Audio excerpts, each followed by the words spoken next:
Pour Sarbacane, c'est un projet fou, Water and Fire. Des 4 personnes qui étaient à la création de l'ensemble il y a presque 10 ans, on se retrouve à 17 sur scène aujourd'hui et c'est grandiose. Jouer relax, mais je pense que franchement c'est déjà super. Notre désir, c'était d'aborder 2 grandes partitions du répertoire, que sont les Water Music et les Music for the Fireworks de Handel. Ces musiques sont très connues du grand public et aujourd'hui, on aimerait faire découvrir peut-être une face méconnue de ces 2 partitions, qui sont la prédominance d'instruments à vent qui a été pensée originellement dans l'écriture.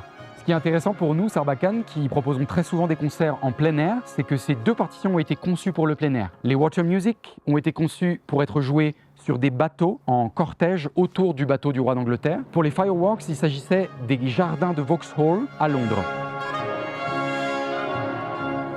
C'est un projet qu'on a voulu modulable, qu'on peut jouer à la fois à l'intérieur et à la fois en extérieur. Et on a énormément travaillé sur ce projet à une spatialisation. Le matériau musical s'appuie sur les hautbois et bassons qui sont une sorte de base de l'orchestre, à quoi s'ajoute le groupe des trompettes, des corps et des percussions. Pour nous, l'enjeu, c'est de restituer ce dialogue en spatialisant les différents groupes d'instruments pour que le public ait véritablement l'expérience du son qui voyage dans l'espace.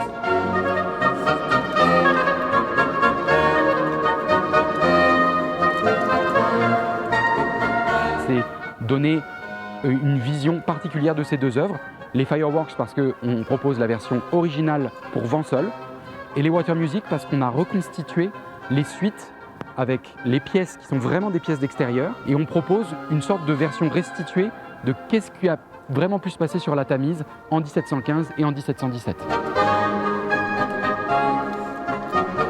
Ce programme, il est jubilatoire, il remporte à chaque fois l'adhésion du public et des musiciens et met tout le monde dans une espèce d'osmose grâce au génie de Handel.